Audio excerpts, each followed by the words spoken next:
This clip is brought to you by Vivo Barefoot Shoes. Not only do these shoes look good, they perform even better. Enjoy this clip. You know, obviously people are aware that they're heavy. You pointed out that a lot of people probably have some strategy on how to go about doing it. I do think that there's probably a lot of confusion about how to do it. And there's a lot of confusion in terms of like, because there's so much information out there. And we were just talking about this in the gym. Like if you try intermittent fasting and then you end up binging on the weekend and you're checking the scale and the scale, you know, every other week or so is trending upward, well, then it has a bad health outcome and what you're doing is not effective.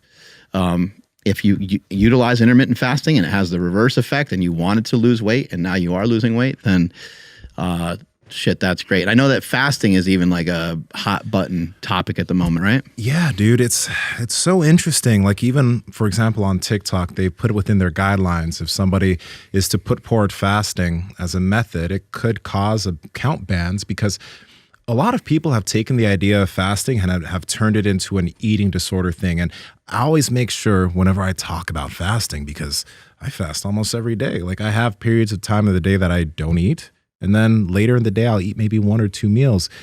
But we always make sure to say, hey, if you're someone who has a problem with binging, if you're someone who has a problem with restriction, and when I look at the idea of restriction, I don't look at it as something negative. There does need to be some restriction. But in that video with the therapist, she was getting mad at Dr. Mike because Dr. Mike does utilize fasting, and she like paused the video and she's like, fasting has been researched to cause eating disorders. I'm surprised that you as a doctor even do fasting or promote fasting.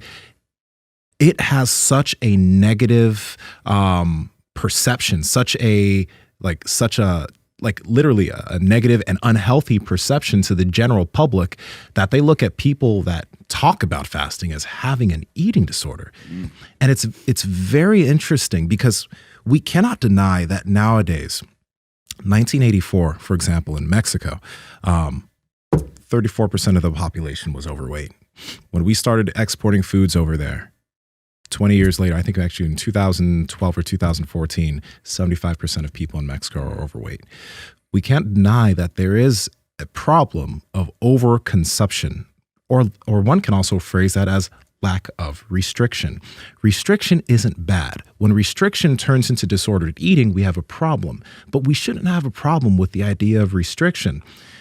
And the interesting thing is, like when I was watching this lady, the therapist, talk about when she was talking about life satisfaction, she kept phrasing it as, because Dr. Mike was mentioning how as individuals become more overweight and even obese, they have worse health outcomes. And then she kept pausing and showing there have been studies to show that individuals who are overweight or even obese have the same, if not even better, life satisfaction. And it had me thinking, it's like, okay, you can feel good with whatever body you're in. And I think there is a level of you need to be accepting of who you are. You can't continue to tear yourself down whether you're fat or obese. You can't negatively continue to look at yourself. What good does it do you to sit there and look at your face and say I have a big nose? Yeah, and I'm embarrassed by it, and like, you know, you're just gonna pick yourself apart all day, every day. You need to be accepting of what you got, and recognize that you have many positive things, and maybe there's a couple of things about yourself that you don't really love, but as a whole, you gotta love the whole thing. So Power Project family, I hope you enjoyed this clip. We are on Discord and Reddit. We're trying to talk to you guys and build a community down there. So the links are in the bio. But remember, like, comment, subscribe, share this out with people so you can share the wealth of health. As cheesy as that fucking sounds. Peace.